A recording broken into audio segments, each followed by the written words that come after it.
Bruce, can Jason Rosario beat Charlo? Let's talk about it. Okay, now last time I brung up these two, I mentioned how I favored Charlo in beating Jason Rosario, and I gave my reasons for it, as you know, in that video. All right, so people naturally ask me and come to me, well, do you think Jason Rosario can beat Charlo? And my answer to that is, yeah, of course. You know, Charlo has a few kryptonites that, if you know it, you can clearly take advantage, you know what I'm saying, and it can clearly help edge out a victory for you, okay? One of Charlo's biggest kryptonite is a good old-fashioned Larry Holmes Midwest crunk jab, okay? A pure boxer beats Charlo every time, okay? Anybody that works off the jab, okay? Now, being that Charlo is a headhunter and he always looks for the knockout, the more you put that stick in his face, the more frustrated he's going to get, the harder head hunting he's going to hunt, okay? Which means the more mistakes he's going to make, which means the more openings that he's going to give you to counter his ass and to capitalize on, as seen in the Tony Harrison fight, okay? His other biggest kryptonite is, and due to Derrick James because he doesn't teach it, he doesn't know how to change levels, and he doesn't know how to adjust in a fight, okay? Adjustments is not something that's taught over there in the Derrick James gym. That's just the truth. Him or Errol Spence is not good at it at all. They cannot make adjustments during the fight, okay? So somebody with a stiff jab, okay, a good jab and ring IQ will trouble the shit out of him. Other than that, he's partial to a uppercut because Charlo loves his little triangle stance. You know what I'm saying? His little triangle defense stance. If you know anything about boxing, you know what I'm talking about. I shouldn't have to elaborate that much. You know what I'm saying? Which always leaves that opening. And his punch selection is not deep. These guys are pretty much basic, okay? Okay? Double jab, right hand. Double jab, right hand, left hook, okay? Jab, jab, right hand. 1-1-2. Him and his brothers are 1-2 kings. You know what I'm saying? 1-1-2, 1-2. You know what I'm saying? That's their bread and butter right there. They do not, and especially Jamel, he does not, and Derrick James doesn't teach it that way. They do not throw punches in combinations. They're 1-2, you know what I'm saying? Move around a little bit. Look at him. Watch Errol Spence. All his punches is good, stiff, you know what I'm saying? And just glued to the ground, which is good in certain instances of boxing, but that's why somebody on the balls of their feet 9 times out of 10 will always beat a flat-footed fighter. That's what made Ali so special at the heavyweight division.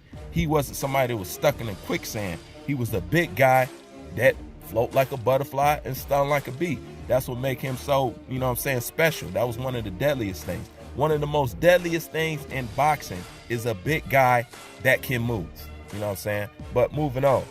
But that's one of the problems with Charlo. He headhunt too much and he depend on his power too much. Somebody with a stiff jab, ring IQ, you know what? You could beat the kid off head, body, head, body. Real talk. Head, body with that basic strategy will confuse him. You know what I'm saying? But then again, you got to understand, when you talk about the Charlos, they're a come forward, bull in a china shop type fighter, okay? How do you deal with those? Finesse, angles, finesse, work off the jab, stay behind the jab, capitalize. It's the same thing. You know what I'm saying? You already know what kind of fighter these guys is. These guys are not known for lateral movement. They're not known for floating around on their feet. They're not known for circling around. They're not known for angling out. They're not known straightforward. Okay? What coach cannot design a fight plan behind that? You know?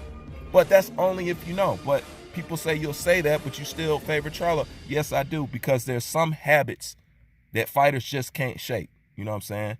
And there's certain things that I see in Rosario that is good, but that are also bad, but that is tailor-made for him. Also, when people make these kind of fights and matches, you have to understand there's more than just, oh, I'm going to pick this guy and I'm going to fight him because I believe, you know what I'm saying, we can strategize and we can beat him. Sometimes they got information on the other side. What do I mean by that? I'm talking about the Andy Ruiz effect.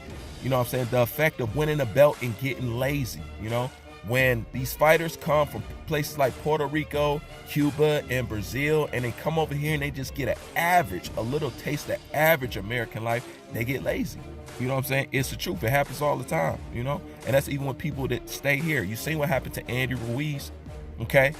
Sometimes that's what fighters be banking on. They won that belt, they feeling all good, they partying, they not training as much, and as you know, you're not a champion until you defend your belt. Because anybody by fluke can make a mistake and just, you know what I'm saying, win the belt, hence Andy Ruiz, you know, but can't hold on to it, you know, and will never get back close to that realm of doing it again on their own unless somebody, you know, decides to give them a shot, you know what I'm saying, or a leg up.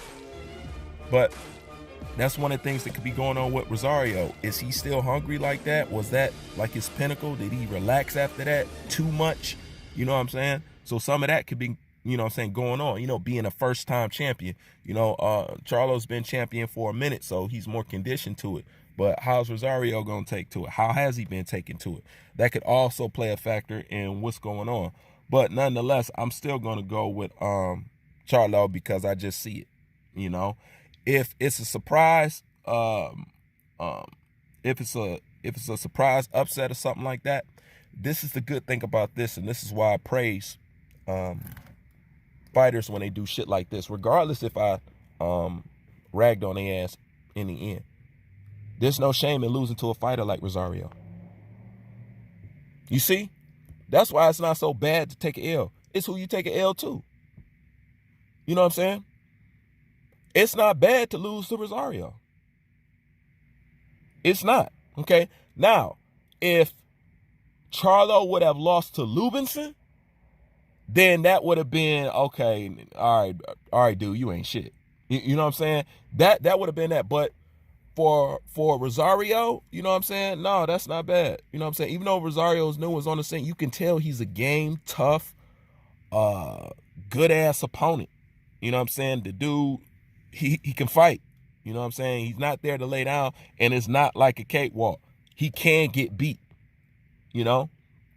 That's why they can sell this card the way that they're going to sell it, because, you know what I'm saying, it does have that fear and that danger factor in there, you know? But that's how I see it. And also, like I said, he can take advantage of Charlo's triangle position. You know what I'm saying? He love to keep his hands in for defense. You know what I'm saying? Go up under that, you know, with a left or right uppercut. I don't know if he's southpaw or orthodox. I haven't looked at it like that yet. But that's one of the things that he can take advantage on. And like I said, just confuse the shit out of him, because Charlo is mentally weak. You know what I'm saying? And as long as you can keep frustrating him, the more desperate he gonna get for that knockout, the more openings that he gonna give you. You know what I'm saying? And that's gonna be that. So if I was Rosario and if I was his team, that's exactly what I'd be looking to do, because I know he's looking to come and be aggressive. You know what I'm saying? He's always looking for the knockout. And since he's a guy that's always looking for a knockout, he's somewhat predictable in his plan and how he's going to come at me. So it's very easy for me to strategize and counter, you know what I'm saying, what he's going to do. Because if I was to study his fights, I could tell that pure boxers is somebody with a good jab, you know what I'm saying, can rack up points on his ass and confuse him. And the more you tap him with that jab, the more confidence he loses, the more desperate he gets. So the more mistakes he's going to make. But that's my thoughts on it. Leave your thoughts in the comment section. Bruce Vane, I'm out.